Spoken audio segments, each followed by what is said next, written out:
So if I can welcome everybody to this climate forum on the immense value of insulation, and it's a great pleasure. I'm Clive Wilson from United Nations Association Harrogate, and I'm co-hosting this with Jemima Parker, who is chair of Zero Carbon Harrogate.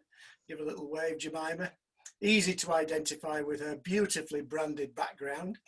So, and we're also welcoming today Ivana Jakubkova from the York Community Energy and St. Nick's. I'm sure she'll explain that when we introduce her. And also Andy Walker from Sure Insulation, who's waving from his library. And Andy will be starting the formal presentations today. And it's also great to have Jim Wild from LEDA in the audience, who will be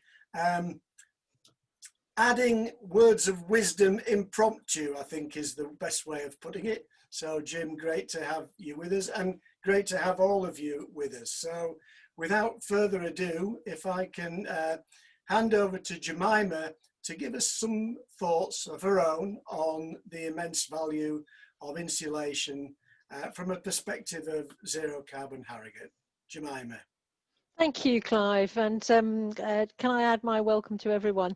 It's good to be with you this evening on this rather sort of damp evening when I think insulation really kind of feels just what we need as we're heading towards winter. As most of you will know, Zero Carbon Harrogate is a charitable organisation, and as volunteers we're advocating for the whole of the Harrogate district to be net zero by 2030, and we're conscious that domestic energy use is a big part of our carbon emissions in the district, 23% of our carbon emissions. And we have an active buildings and energy working group who currently have been doing quite a lot of advocacy work around new homes, not so much around the retrofitting that we're going to be hearing about today, but around new builds and the standard of homes that's being built. This is an important area because we have a growing demand for energy, and while we can switch to clean renewables to provide that energy, we also need to urgently power down and to reduce our energy consumption if we're going to get to net zero. And I think for me that's the thing that really gets me, is the waste of our energy when our homes are poorly insulated. It just seems so immoral to be wasting energy and people's money too. So we as Zero Carbon Harrogate have been trying to influence the Harrogate Climate Coalition, and I'm pleased to say that they now have agreed to have a buildings working group. We have yet to see how that might take shape, but I'm hoping that domestic retrofitting is going to form an important part of their strategy the Climate Coalition strategy going forward. So it is a great pleasure to have Ivana and Andy with us this evening, and Jim, of course, who's we draw on his expertise quite often, and I'm really looking forward to hearing what they are going to take us through this evening. So I will hand back to Clive. Thanks, Jemima. And can I encourage everybody to turn on your chat box if you haven't already done so. And if you do have any questions as we go through this evening's meeting, then feel free to put your questions into the chat box where they may be seen by our presenters, but if they're not, because they're focused on sharing information with you, I'll be looking out and hopefully draw their attention to any questions that pop up there. And feel free to ask each other questions as we go through the evening. So without further ado, Andy Walker, Sure Insulation, I'll hand the floor to you and feel free to share your screen. You're still muted, Andy. You think I've got the hang of this by now, wouldn't you? Okay, so welcome everybody. Start from the first slide. Okay, so the immense value of insulation. I do quite a number of these talks, and they all got a slight different flavour. So this evening I'm concentrating very specifically on insulation. In any retrofit, of course, there are several elements that we have to consider, and airtightness to stop the drafts getting in is hugely important, as is ventilation to keep a nice atmosphere in the places that we're living. So each element of the house needs a different treatment. So when we're talking about insulation, in fact, I've got half a mind on thinking of all of those aspects as well. So right, so my journey to here, how did I start? So I do recognize many of the faces in the audience, but we're kind of becoming a group of usual suspects here, I have to say. And several of the people that I already see in the audience have had a lot of this chat from me, so I'm hoping that I can come up with something new to get you thinking. So I started 2008, something like that, in a community group in Otley. It was Assure, one of those sustainable and renewable energy in Wharfdale. That led me to start the social enterprise Assure Insulation to tackle the obvious need for doing insulation work. I was invited to be the technical editor and co-author of this home installation manual, which is it's still in a lot of libraries, actually, so it is out there. I also worked on the precursor to that. In fact, was a guidance manual for one of the housing associations in Leeds called Latch, and actually working with Jim. Jim was one of the instigators of this as well. This was a guidance manual which is now still in use, and here I am talking to Professor Chris Gorse at the Beckett University, Leeds Beckett University in Leeds, with one of the houses that we're doing some testing on. I do talks. This is in Harrogate, actually. That's interesting. The home building and renovation show. What else? I've worked on some really interesting projects. This is an Earthship project with rammed earth into all of these car tires. And I was helping them with an insulation detail on the wings.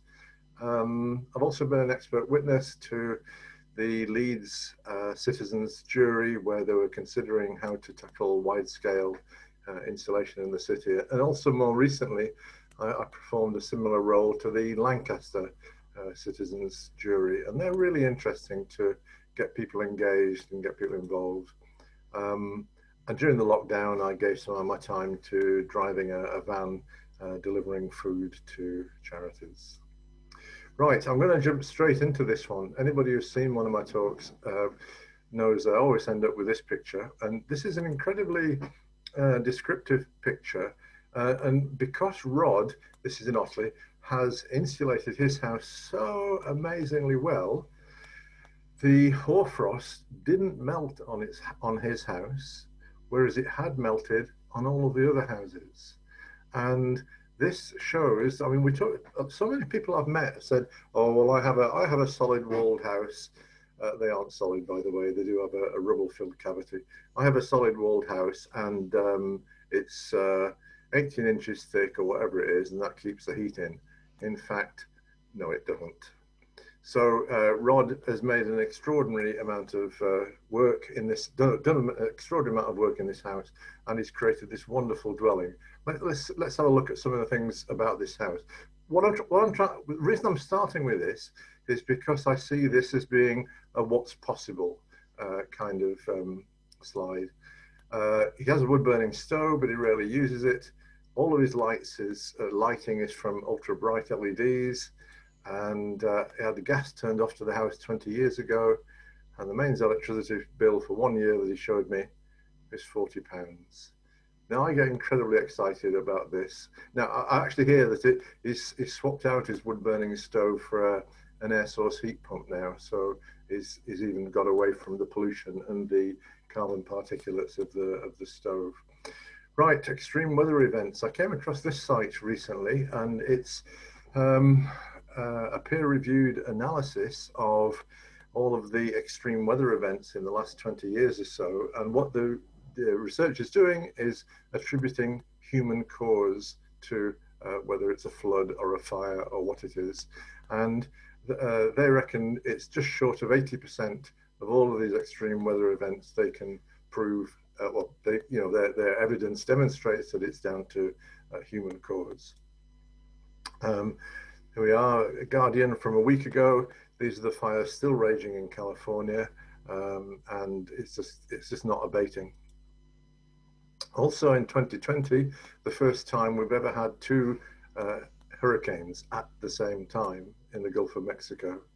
This is all to do with the climate heating up, and there's just more energy in the system. We don't have to go far though to find dreadful effects. This is English Lake District after a flash flood. Saddleworth Moor, I'm sure you remember when that was on fire. And some of you may have heard of the Amsterdam tornado last year, and this tore across the harbour and made quite a lot of a mess. That's getting a bit close, if you ask me. I always thought hurricanes happened, tornadoes happened in Texas or somewhere remote. So what's the climate doing? Well, here's the BBC News from 5 days ago. September this year was the hottest on record. It's almost like we're getting numb to this kind of fact, it seems to me. Record after record being broken, and it's really very difficult to be comfortable with. Atmospheric carbon dioxide is acknowledged as the key driver of all of this, and that's a curve. It's not a straight line, it's actually accelerating. If we look at what's happening with the global temperature change, that's also rising. In fact, the scale on this is different, and the red bar on the right of the picture there is the equivalent time span of the graph on the left. All of these are from a new service by The Guardian, which is a climate data dashboard. It's got a number of other graphs in there as well. I really find it difficult in pulling the research together to put these numbers on the screen because it is depressing, and it is hard to be comfy. Okay, carbon emissions in the UK. There's quite a bit of debate about where the carbon emissions are and how much is from houses and how much is from anything else.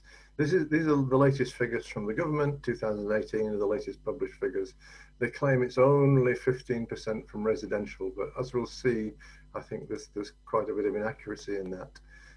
They make the claim that we've decreased carbon emissions by 2% from 2017, but that's a very small descent, and it's all about because we're using wood pellets instead of coal. This is wood pellets from virgin forest in the south of North America, which they cut down and then ship over to Drax, and it's false accounting basically. The actual curves we should be following in terms of emissions descent is this one from the IPCC, which we're nowhere near. And aviation is just going up all the time. So why is it a great idea to insulate houses? It creates lots of jobs, it stimulates the manufacturing industry, it improves the health and well-being of lots of people, reduce the burden on the NHS, and goodness knows they need it. It improves community cohesion, which is all of us working together in neighbourhoods. Of course, it puts money in the local economy rather than the big corporate energy companies, reduces carbon emissions, and improves the UK fuel security because we're not importing as much.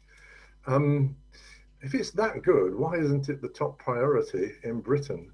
And pick your own capital project that we could divert money from to put it into something that's really necessary. Okay, let's have a look at what's possible and how we do it. Here's a deliberate project. This was the first house we did for Latch. Jim and I were involved in the design for this. Here it is. There it is. In terms of there's some numbers here. Don't worry about it. The essentially the top line, the SAP, the EPC level beforehand was a G, and when it was finished, it was up to a B. That's pretty commendable. For the technical amongst you, we can look at the number of air changes per hour. This figure here. Before they started, it was so high that the equipment couldn't measure it. It was so high. Well, I'm guessing 25, 30. And they got it down to 7. And the people who were doing it, which wasn't me, I've got to tell you, I would have got lower than that. But anyway, 4.3. Here's another house. This is my daughter's house. It's a back-to-back in Huddersfield, and it started at EPC E, and had we put solar panels on the roof, it would have ended up at EPC A. And my daughter and I did that together. So community working, I'm convinced, is the way to go. Okay, some specific insulation projects. This is last year under a house in Leeds, and what we're doing here is we're filling the gaps between the floorboards. There we go. We're filling the gaps between the floorboards with silicone sealant, and this is massively useful for stopping the airflow between the boards. Similarly here, we're putting some expanding foam around the edges of the floorboards, and that helps to keep the cold air in the underfloor and the living space warm. You find some really quite remarkable things down there as well. Here's an old newspaper, and you see you can go and buy a car for 4 and 6pence, or whatever the price was at the time. There was a house I was working on in Rothwell where I found an actual clay pipe. That was jolly interesting. Okay, something else you find under the floors a great deal is a lot of uninsulated copper pipe. It's just hemorrhaging heat, and so to insulate those is crucially important. Here we are with properly insulated pipes. Here's a view where you can see under the floorboards. You can see the white here is the sealant between the floorboards. The green mesh here is the technique I use for filling a gap between a joist and a wall. You can squirt the expanding foam between the mesh, and it catches it. We can also see here 2 of the hangers that I've attached, which is part of a system of creating kind of a false ceiling or a false floor, so I can get a much deeper layer of mineral wool insulation. It is a case of more is better, and if you've got the space, mineral wool is cheap. So we're down there with masks and everything. We roll it out, measure it, and then fit it with, these are very good masks that I use. They've actually got a fan sucking air in through the filters and blowing it down across your face. I'm going to canter through these because I just want to give you a flavour of what's possible. This is a house in Bingley. In this one, we've stripped the wall back to the brickwork. It lets us plug any of the obvious gaps, and then we put an insulation layer on it. And finally we'll plaster it, and you can see we've got a bit of a curve going on here, and that's entirely possible. And fine, so a house in Armley now. Of course, we've got to engage younger people as soon as we can in this kind of work. This is the 4-year-old daughter of the owner. So here I am just shaping a piece of insulation, and this is going to go into these sloping parts of roofs are called skeelings, and they're practically open to the air after the plasterboard, the lath and plaster here. So very, very important to insulate those. Here's a view of the room, more or less completed, with the plasterboard that's gone on and a skim that's going to go in there as well. After a few months, I reconnected with the owner, and he was happily told me that it's become the warmest room in his house, and even without a radiator in there, he hasn't yet got round to fitting one again. They can sleep in this room, him and his partner, and it's warm enough. And that's why insulation works. You just need body heat and a bit of trace heat, and that's enough to keep the temperature up. So what can be achieved? So On the left is a blue column going up to about 15,000 kilowatt hours. This is a typical usage of an average house in Britain, and that's what gives us the cost per year of £1,400, something like this. A new build is a bit better, but it's not that much better. There's quite a range, obviously, here. Where would we like to be? Well, it's a new build passive house. What's interesting is that's a tenth of the average house. So we're down to maybe 15, and this is for a 100 square meter house. I've done the numbers here for a 100 square meter house. So a passive house would be down here. Enofit, which is a slightly relaxed standard of passive house. It is more commonly used for retrofit, but is very, very expensive to achieve that. And what I've put in the middle here is what I am convinced, well, I know for a fact is very, very possible, which is a super insulated home, which is on its way to being down here, and the massive energy reduction, very comfortable house. And in fact, the carbon emissions will track this same set of columns. So how are we going to do this? Well, I promised some of my colleagues here an announcement tonight that would be new and different. And what's coming is a new company. It's going to be called Sure Zero Carbon. And this is the development from Sure Insulation. What we're going to do in this company is to fill the gap, which is currently present, of how do we implement all of the things that are needed to be done.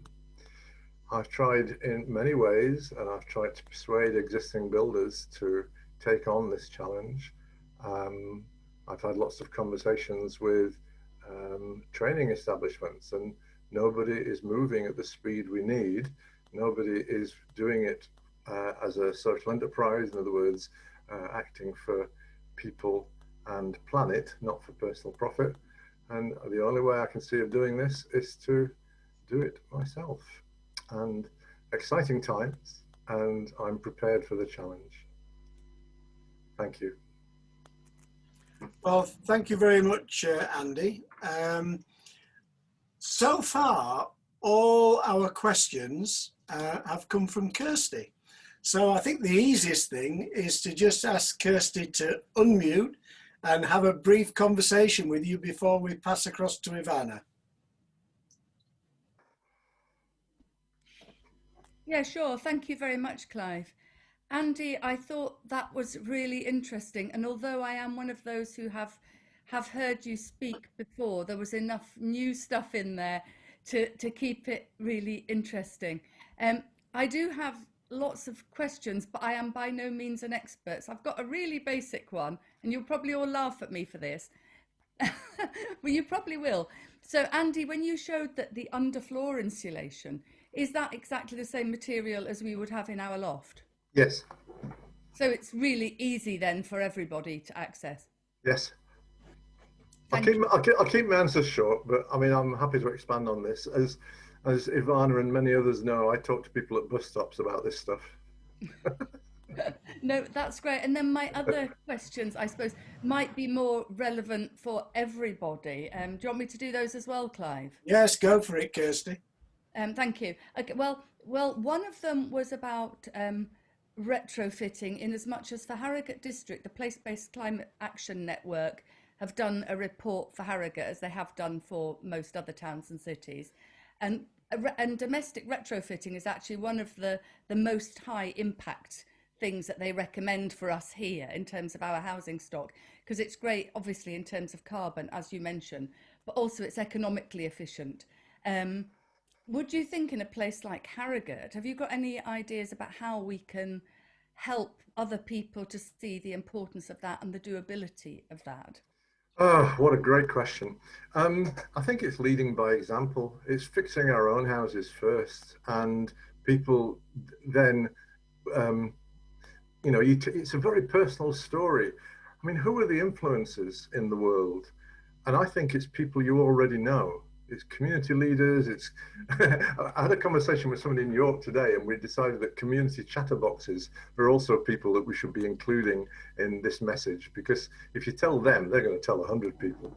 So, but once you've got houses that are fixed like this, anybody who visits you, and we are going to carry on visiting, just appreciate it, and they say, "Oh, hang on," and because I've had this exactly happen. They come in, they go, "Oh, it's nice and warm in here," and then they put their hand on the radiator, and the radiator isn't on, and you can see them starting to make a connection between the work that's been done and the comfortable environment without spending money.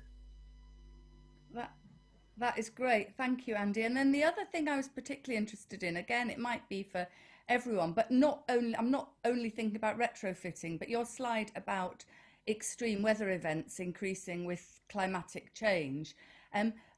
Are there things that we should be doing to our homes to make sure they're adapted for heavy rainfall, heavy winds, and other climate events?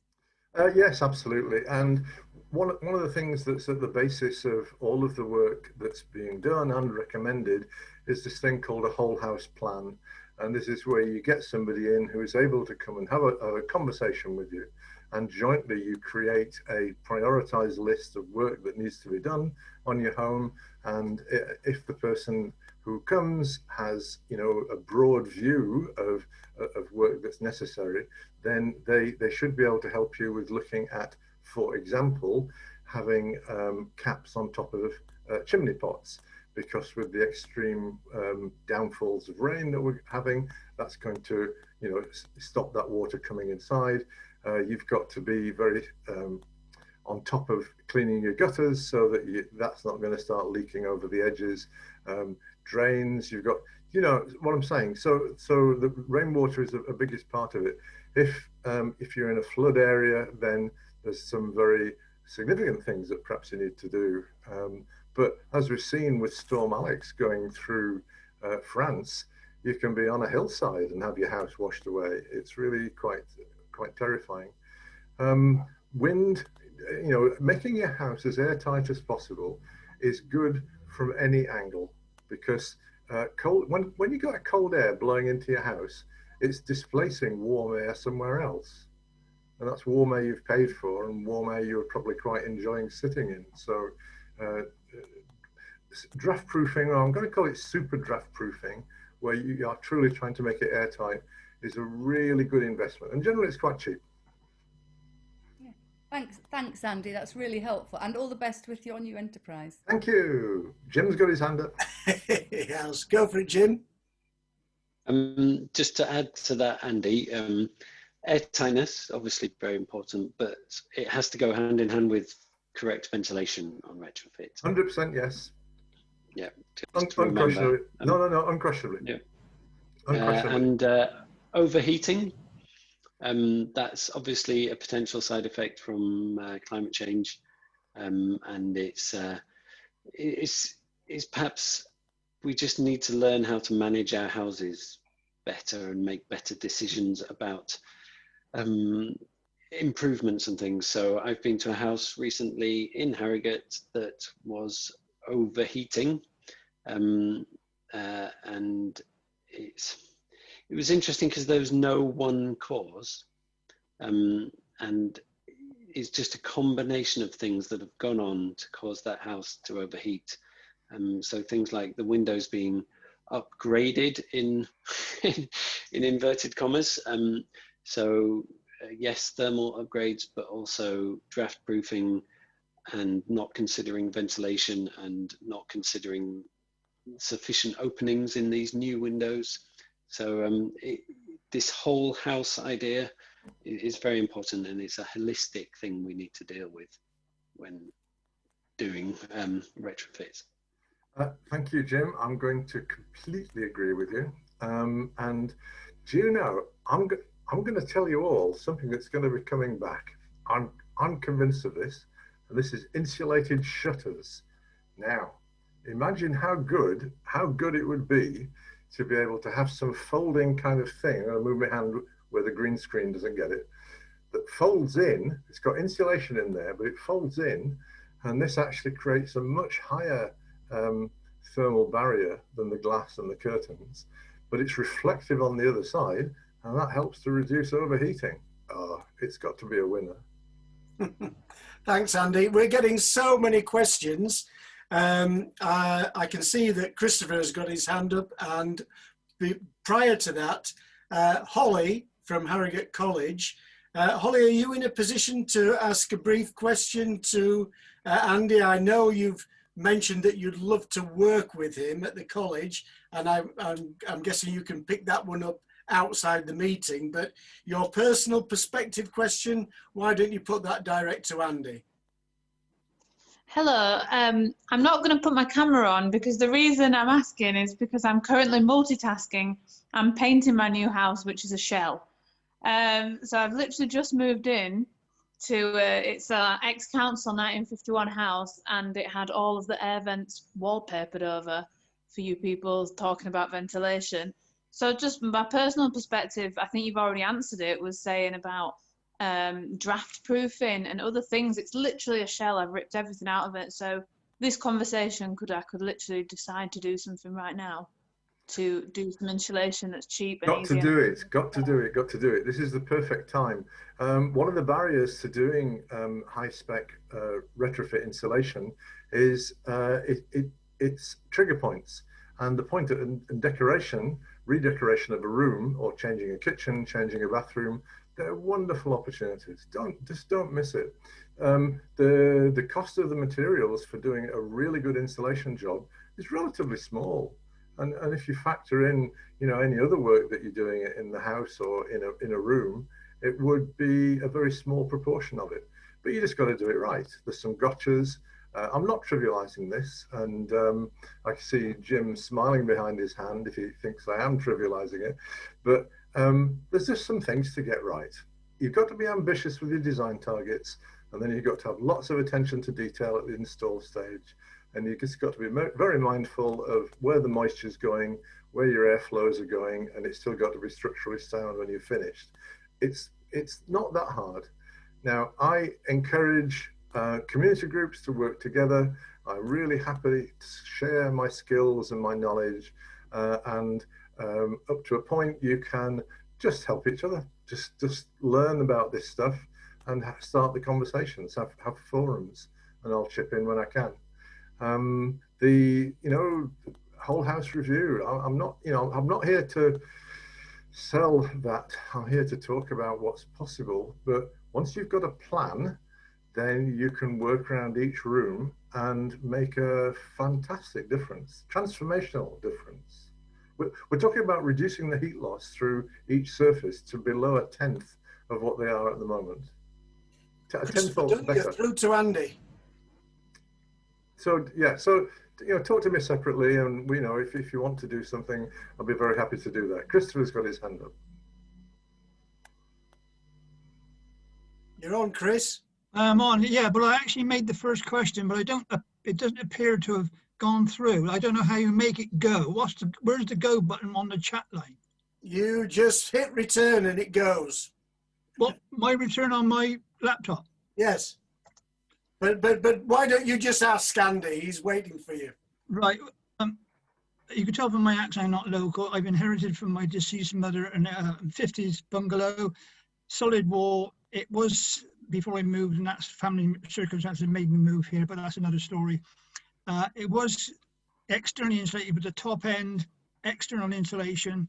And what I've found since I've been away, and it's still not finished, that's the renovation of the bungalow, is the fact that it appears that the moist, hot air from inside, and I presume the house works like a bit like Gore-Tex, it appears to have condensed on the external skin and then cracked it. So have I dreamt that, or is that a possibility? Yes, it's a possibility. Definitely a possibility. I'm not a huge fan of external wall insulation, and this management of moisture flow through wall surfaces is really quite a challenge. It needs looking at. There we go. I think that's perhaps the best I can say today. Well, I know we could spend longer on all of these questions, Andy, but I'm conscious of Ivana waiting patiently in the wings. So thank you for your input. I'm sure we'll be coming back to you, but let's hand over to Ivana and hear from her, and perhaps open up the conversation a bit later on. Ivana, are you ready to share your screen? Thank you. Maybe while I'm faffing, it looked like Jim had a point to make, so he could maybe do I was that. just Well, I going know- to add that, yeah, external wall insulation should be thick enough that the internal surface doesn't cause any condensation, but you then have to manage the moisture with mechanical extract or lots of opening windows. So it's harder to manage than internal insulation, which is possibly why Andy doesn't like it. But there's some difficult details as well with internal wall insulation, where it joins with the ground, where it joins with the gutters and eaves, and it's been done terribly in many locations. Yeah, but it can be done really well. Yeah, it's a really good option. I've got to jump in there, Jim. What you were saying was there are some difficulties with external wall insulation because of the detailing. Is that what you're saying? Yeah, because you said internal wall. Okay, thanks. How are you getting on, Ivana? Well, I thought I had it all prepared, and of course, something's not quite right with the screens. The joys of having more than one screen. Let's try this Well, again. I'll tell you what, while we're waiting, Jemima, I know you had a question which I also was interested in, which was around damp. Yeah, and well, actually, I was going to start with one about. We've mostly been talking about solid walls, unless I was wrong. What about cavity walls, where they've been filled, but maybe not filled very well? Are there options there for those homes? Yeah, very simple. You can't put external wall insulation on a house that has cavity wall. You can put internal wall insulation. And by putting internal wall insulation, and I'm of the school that says internal wall insulation with an impermeable vapor barrier on the warm side, which precludes moisture getting into the wall structure, and therefore you are managing your internal space. Cavity wall insulation can never work. It's just not. There's a gap. The gap is typically 50 millimeters. They're just blowing fluffy stuff in. There just really isn't enough space to create a good enough thermal layer. So it's no surprise that, and then it settles, and then you get damp running across. It's really not an ideal solution. So happy with all of these. I'm happy to talk more about it. We've only got kind of a few moments tonight, but I want people to know about this stuff. So if anybody would like a phone conversation, do phone me. I'll put my numbers in the chat box. I think Ivana has now managed to master the technology and is good to go. Thanks again, Andy. Apologies for that. I thought I had it all ready and it wasn't. So I'm not sure quite how much detail you're expecting, but this is basically a little sort of how to do DIY floor insulation via a so-called housewarming party. So I'll just talk you through the process. Hopefully you'll find it interesting. If not, then I don't know what you can do. But anyway, so when I first heard about the idea from Andy, I just thought I really want to host one of these because the house needs improving and it just sounds like a brilliant idea. The concept is really simple. You basically, instead of teaching people about insulation in a classroom, you invite them around to a house, teach them there, and the workshop actually then installs some insulation and improves one house. The householder gets help for low cost, and participants learn new skills, and they can then draw on each other help in the future. By doing the work, you can sometimes, often, you can actually get a better result because you can pay more attention to detail, and not all contractors are, let's say, mindful about how insulation works, so you can actually get a better job done.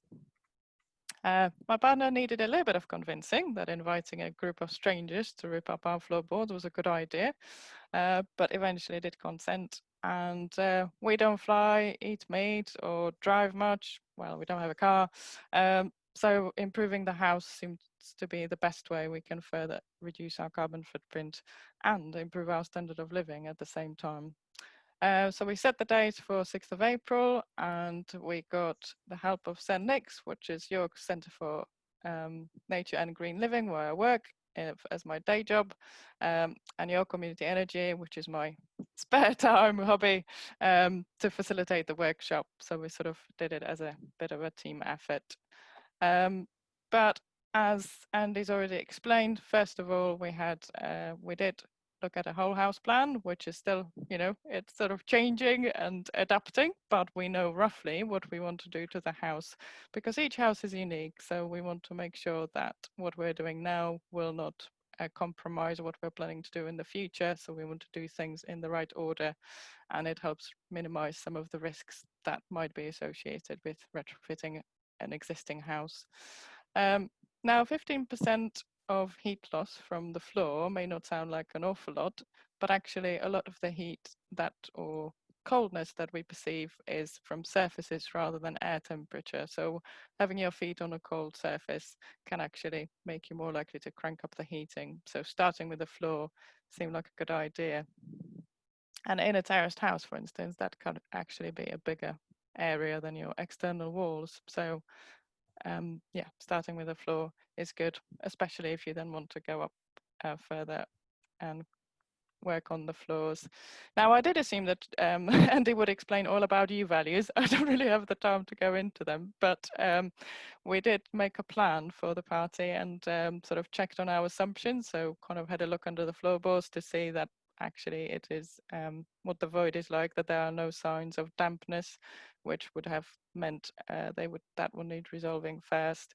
I measured the depth of it, and so that we could work out how much we could put under there, because we did want to go for the best U value possible. So U value is the sort of rate at which objects or sort of building elements lose heat, to simplify it very much. So we wanted to make it as good as possible. So for a void of 40 centimeters, we could go to 30 centimeter depth of wool insulation. And of course, you also then find out when you lift up the carpet, that maybe U value is a bit of a difficult one to talk about when you've got gaps in floors. So actually the U value is kind of almost meaningless when you've got these massive gaps in the floor, because they obviously let a lot of cold into the room. We decided not to save the floorboards. As you can see, they are not exactly pretty, and that simplified things quite a lot because we didn't have to worry about cutting into them in any way. And we stripped off the carpet, and while we were at it, we used the fact that we didn't have to worry about cutting the floorboards to do a few other things. So we had an electrical socket fitted. We moved the radiator because at some point away from the window, because we want to insulate the wall next. So that will make it easier. And it's also much better to have radiators on internal walls rather than losing the heat into an external uninsulated wall. So we sort of prepared the scene for what will come next at some point. And then we had to borrow tools and buy materials before we could actually start. So we invited, I think we had about 10 people together in the house, obviously in pre-COVID era. And how do you start a party? Well, obviously with a health and safety briefing and explanation of U values, having a chat about what we were going to do. And then we just started lifting the floorboards using circular saws and multi-tools and crowbars. And that was relatively quick and easy. The tricky bit came when we needed to remove nails because a lot of them were rusted in. So it was really difficult to lever them out. And as you can see, an angle grinder proved to be the much more popular choice. Andy's already alluded a bit to the sort of things you find under floorboards. We definitely found quite a bit of rubble because builders seem to think it's fine to just dump things under floorboards, but rubble can actually lead to moisture build up underneath, and that can lead to a build-up of mold, and that could potentially get into your house. So it's definitely much better to remove it. There were all sorts of unknown wires that we didn't know what they were for. So you kind of need to be prepared to deal with things as they come up.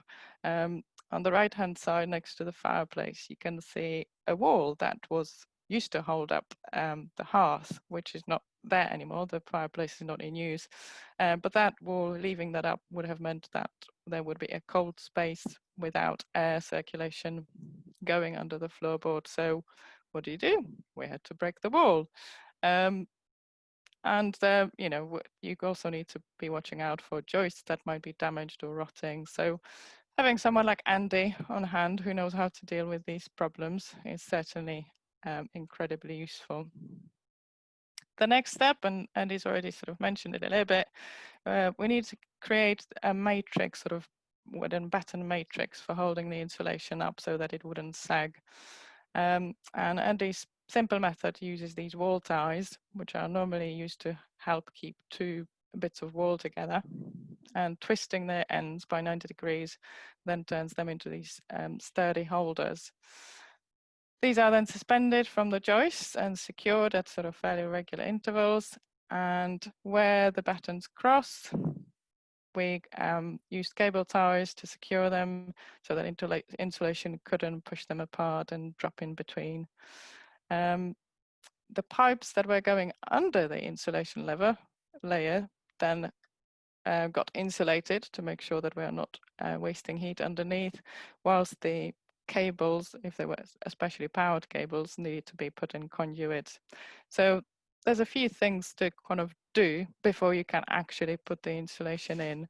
And I think it's often forgotten quite how important pipe insulation or legging is, because copper is an incredibly conductive material. There's often quite a lot of copper piping under floorboards, and just 6 meters of uninsulated copper pipe, apparently, according to Andy, is akin to having about a 500-watt radiator attached to the outside of the house and merely wasting heat away. So insulating the pipes is definitely a very good investment. Unfortunately, that was the end of the party. That was the end of the day. So we managed to build the matrix. And as you can see, we kind of warmed ourselves up at the end of the day by burning some of those floorboards that we'd ripped up. And we're very grateful to all the people who came along to help us, but especially to two Andys who came back the following day and helped us finish off at least some of the job. So before we could lay the insulation, again, we had to make sure that air could still go under the floorboards and under the insulation layer. So where we had this split air brick, we had to deal with that in some way and make sure that basically it could still provide fresh air under the insulation layer, but not actually blow into the insulation. But you will need to go on the blog post that I've written about this housewarming party to find out how that was done. Finally, it came to putting the insulation down. So we donned dust masks and taped up our sleeves, and then spent a few frustrating hours threading the insulation at right angle under the joists. And for various reasons, it took quite a long time, but eventually we got to this stage where you can see the insulation nicely tucked up underneath the joists. When it came to putting the second layer on, that took about 10 minutes. I couldn't believe it. Andy put the timer on, stood back, and just left us to it. And it took just 10 minutes to fill that second layer in, which was amazing. But there was still some time before we actually got our floor back, because fitting chipboard is rather tricky. You need two people really to handle each of them, and when you've got uneven walls, then basically almost every board needed cutting and adjusting in some way, and especially if you've got badly fitted skirting boards, you really need to measure 3 times at least before cutting anything, because you have to trim everything and carefully fit it so that the tongue and groove sections are tightly fit together.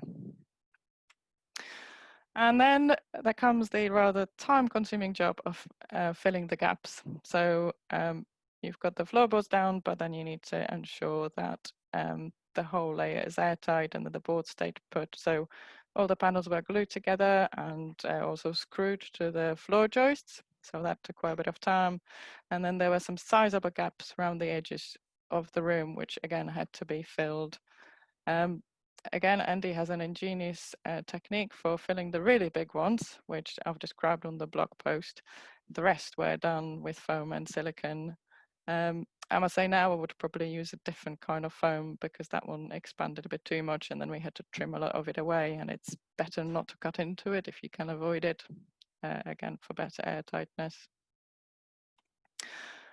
And finally, so that was April. The party took place in April. Then it took us some time to do all the gap filling around the edges because for various personal reasons, we couldn't quite do it all at once. And then we took some time deciding what to actually put on the floor. One tip would be do real research before you rip your floorboards up. And it turned out not to be that easy because we wanted to be an eco-friendly material, it had to consider all sorts of factors. For example, bamboo sounded appealing, but it comes from China, and there was no reassurance over labor rights. So in the end, we went with a natural linoleum made from 100% natural raw materials, including linseed oil. And unlike vinyl, there are no phthalates or other air pollutants coming off it. And after a few days, that lovely smell that takes you back to the art room in school disappears, and there's no smell. Now, it took some time to find an installer who was actually happy and had the time to put this in. So again, something you need to consider. But eventually, just before Christmas, we actually had the lino fitted, and I think it looks great. It's under my feet right now. Was it all worth it? So as for on the party front, not everyone got to see the whole process, which was a big shame, but we know how to make it better next time and how we could actually make sure that more people get to see more of the process together. It definitely took us much longer than we anticipated because there were things we hadn't planned quite as well as we should have done, and took us too long to decide on some things. And we were somewhat surprised by the fact that the floor covering was actually much more expensive than the insulation itself. That was a bit of a shock. But we learned some valuable lessons there. I think we could hold another party and it would be quite marvelous. But the main benefit is that the room is warmer, and it's actually in some way causing some interesting problems because we used to keep our thermostat in this room, and now if it stays in this room, often the rest of the house is freezing and we actually have to remove it because otherwise, yeah, I'm toasty when I'm sitting here, but my partner isn't upstairs. So we can definitely show that the room is much warmer. If you're interested in the full geeky details, then I'll post a link to the blog post that I've written about the whole process so you can see a little bit more about the kind of different techniques. And before I sign off, slightly later than I should have done probably, I'll just do a plug for a couple of events that I'm helping to organize. One is this Thursday. And, we've talked about climate change and the impacts of it. And certainly it is having impact on York houses certainly already. And this Thursday's York Open Eco Homes event is actually about looking at how we can make houses more flood resilient. We'll have someone from 2 officers from Yorkshire Flood Resilience Project explaining how the project can support people who need to install flood-proofing measures. And we'll have a householder sharing her experiences of actually eco-renovating a house and then having to also install flood-proofing measures from a barrier to stainless steel kitchen and things like that. So it should be really interesting. Plus we have Mike Charles from Friends of the Earth, who's a campaigner on climate, talking about his experiences of improving his house over the last 2 decades. And then for Your Community Energy, I'm really pleased that we've got Paul Allen from Centre for Alternative Technology, which has written the Zero Carbon Report. He's the headline speaker at our AGM on the 29th of October, and should be one not to miss either. I think that's it. Thank you. Thank you ever so much, Ivana. I've got to ask you, while you're removing your slides, have you got plans to do the other rooms? Definitely. I think it's just a matter of finding the time and the finance. We were sort of hoping that maybe the Green Homes grants could help us with this, but there's so many problems with the scheme. Finding reliable installers is one thing, but also fitting with the criteria of the scheme, and it's not looking very promising. So it's just, we definitely want to do it. We kind of know roughly in what order. It's just finding the money and the time. So yeah. Fantastic. Well, thanks again, Ivana. Really great story and inspirational to us all. I know this is something I've been talking about with Andy for, well, it must be a couple of years now, and I still haven't got round to it. So I need all the inspiration I can get. Just looking at the questions that are coming down the chat, Jemima has said, it'd be good to hear about how York Community Energy operates and if you work with York City Council. Have you had any success there? So we are a volunteer-run organisation. We're actually in the process of incorporating, hopefully, into Benefit Community Society, all being well. But we are volunteer-run, and our primary focus was sort of installing renewable energy, but as time has gone on, we realized it's just as important to look at how to save energy in the first place, because that has even bigger impact on people's lives and improves all sorts of things, has loads of added benefits. So far we've mostly been sort of organizing events. We are talking to your city council. As it happens, we'll be having a meeting with them later this week. So it's slow but steady progress. Fantastic. So I'm just wondering, between Jim and Ivana and Andy, do you want to open up your microphones, all of you? Are there any things, and Jemima as well, is there anything you'd like to say to each other? Because we've given our sort of one-way presentations, but I could sort of see inquisitive faces around the screen. So feel free to open up and just have a brief conversation for 5 or 10 minutes, and I'll look down and see if there's any other questions that haven't been answered yet.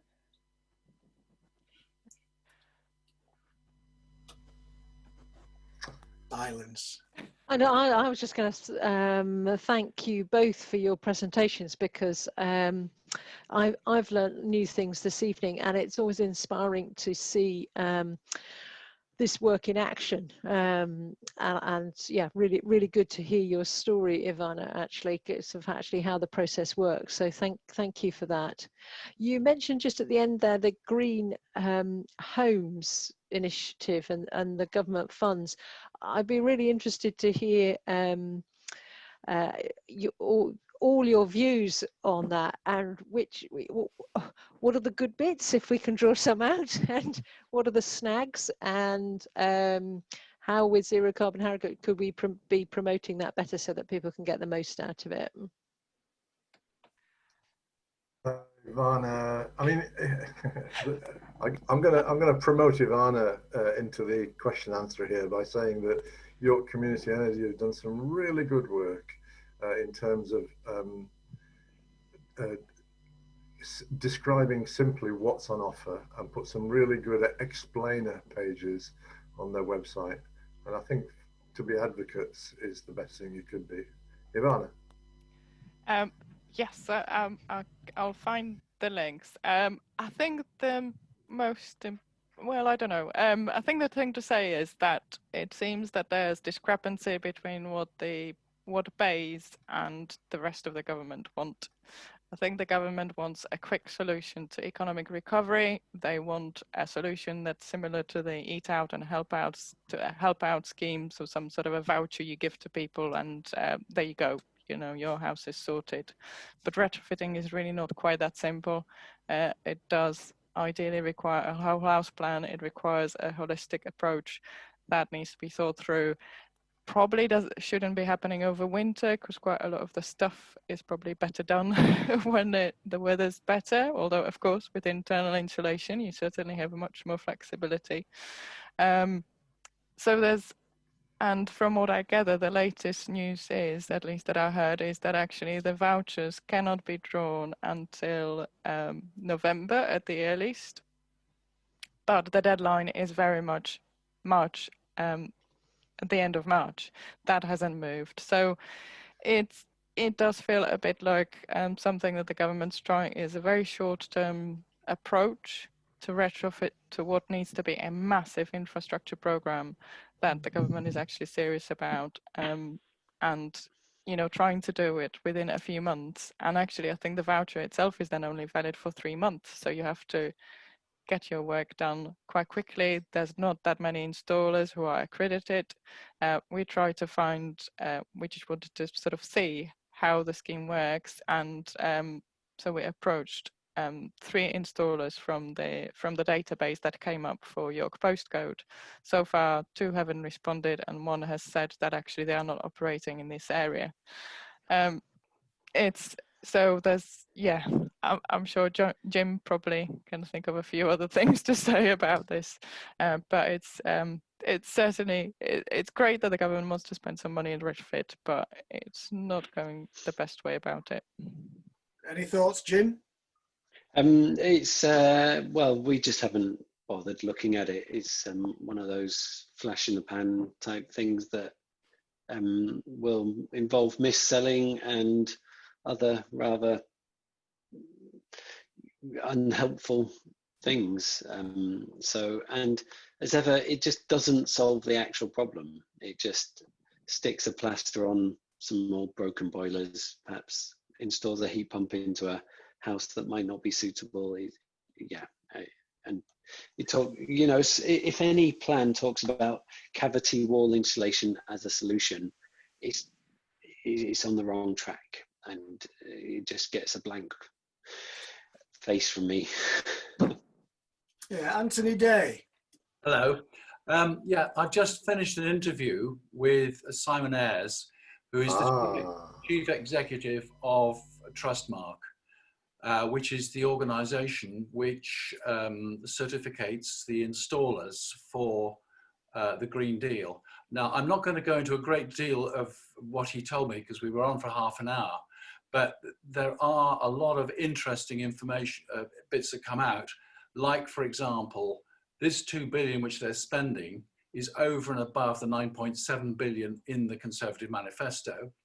He also sees this very much as a transitional phase, and it's by no means attempting to sort out the 24 million homes that need to be dealt with, because obviously they won't do it for £2 billion.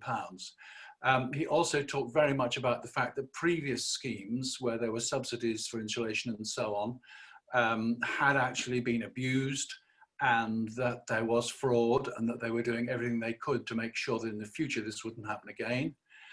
Also talking about the holistic approach, so that people don't go in and do one corner of a property and cause a problem with the rest of the property.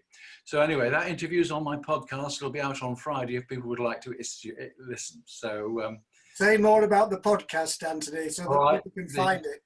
The Sustainable Futures Report. It's on Apple Podcasts and all the other podcast hosts. So it's always entertaining.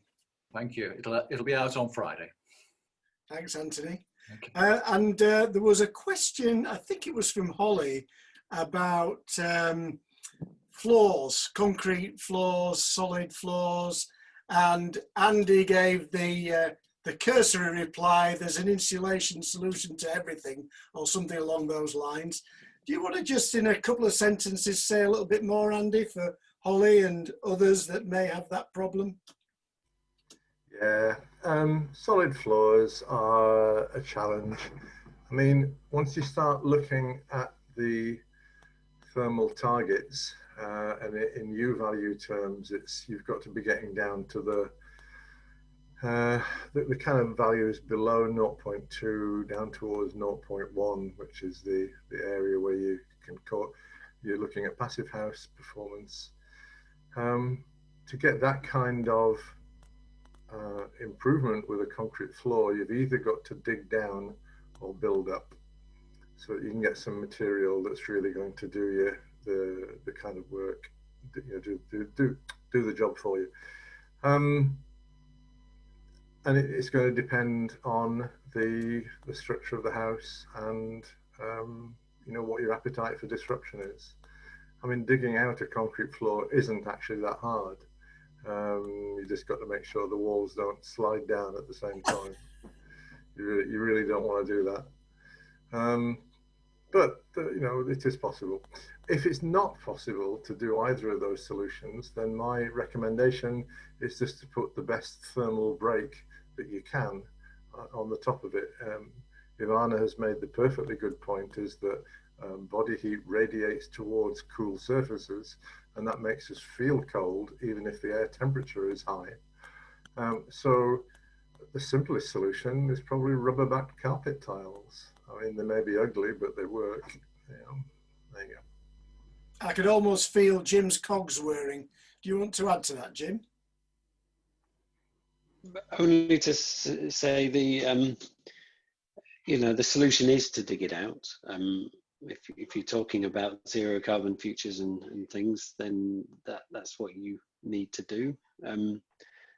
But if you can't, then can you lose 50 mil?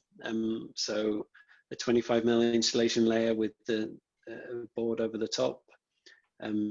And you can get vacuum insulated panels that people have put under floors, but they're very delicate. And but they offer one of the best U values you can get. So there are very high performing insulation products that you could consider, but it's complicated and it needs proper whole house advice. So I guess the obvious question for Jim and Andy is that if people are serious and they want to sort their homes out for insulation, where's the best place to go for starters? Is it to one of you two, or what would you advise? Well, I'm going to say LEDA, and Jim can say LEDA as well. No, I could say definitely Andy. But I was thinking about this, Mike, and that there are architects, there are designers, there are practitioners who we should have a list somewhere of people we know, and whether it's approved or not. But I was talking to an architect in Otley who do lots of home renovations. So if you're doing an extension but want to renovate the rest of the house as well, then you need an architect, and go to the right type of architect, like LEDA, what are they called? Niche Design in Guiseley, who do lots of retrofit works. Go to obviously Phil Bixby is famous in Harrogate. So there are people, but you're probably worth choosing wisely, and it depends upon the project. And I think perhaps that's something Zero Carbon Harrogate Buildings Group could do, is just kind of pull together that list of where you might turn. Is that something? Sorry, Andy, go ahead. No. Just I'm going to say that by building up skill within Zero Carbon Harrogate or any of these climate groups, that's a great first place to start. And provided the people know the limit of their knowledge and know when it's time to phone a friend, then that's a really, really good way of doing it. Yeah. I'm just wondering, Jemima, does Zero Carbon Harrogate have any plans to create some kind of database or directory for practitioners and tradesmen in the area? It's funny you should say that, Clive. It's something we've been discussing. So, yes. Watch this space, eh? Yes, indeed.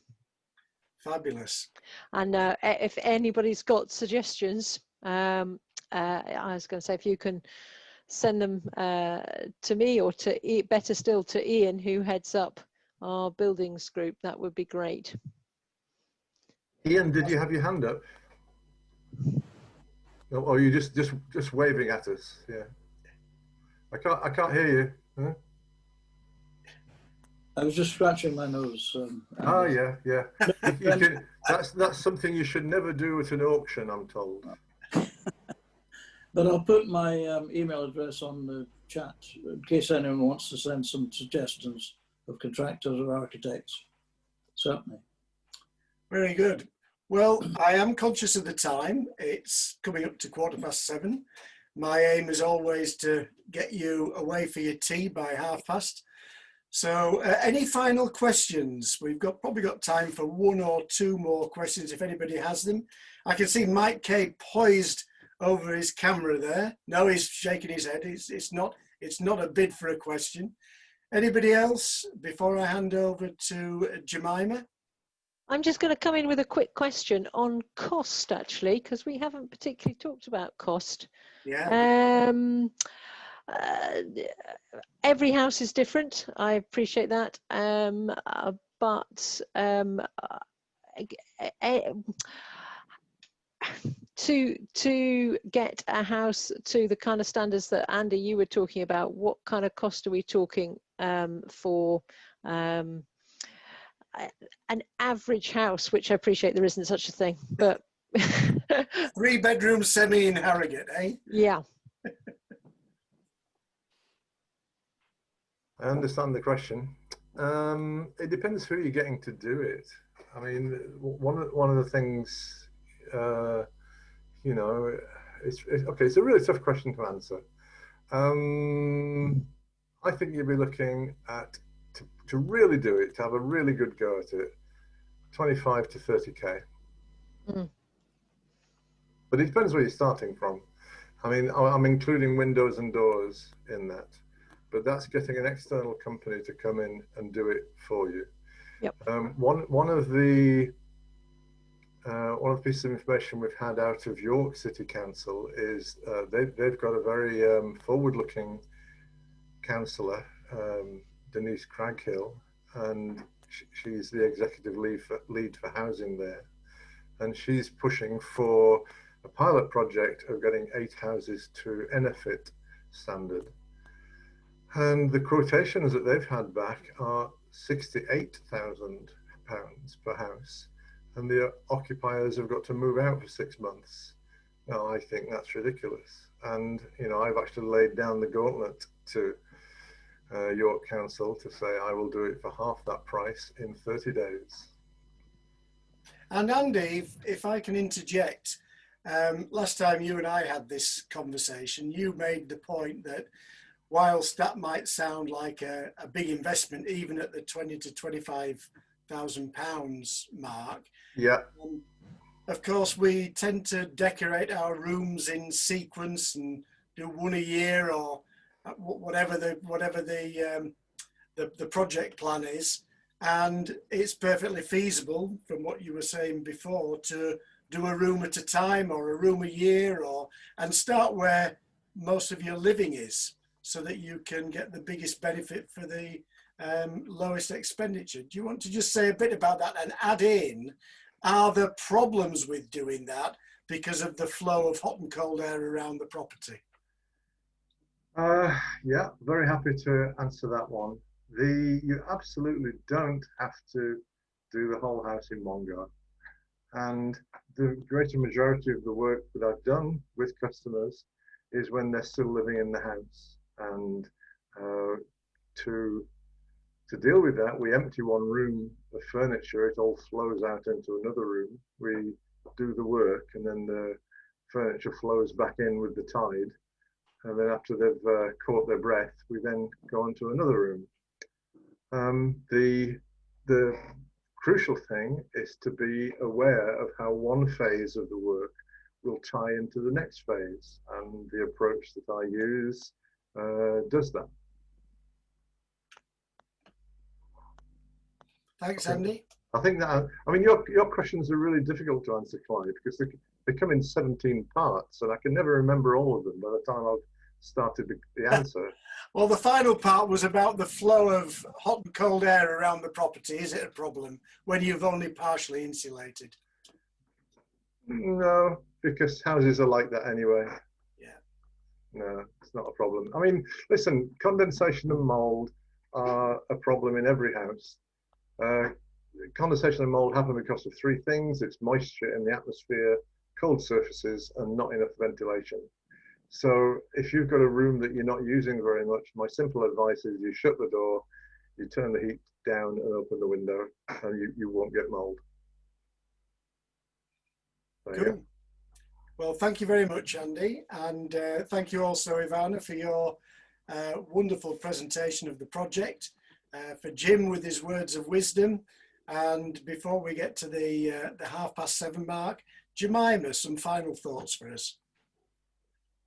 Just to add to your thanks, Clive, and I think that we are going to need to work harder in Harrogate to engage with as much retrofitting as we can. We'll have to have a think. I think Ian and I will have to have a conversation after this. So thank you. It's been inspiring.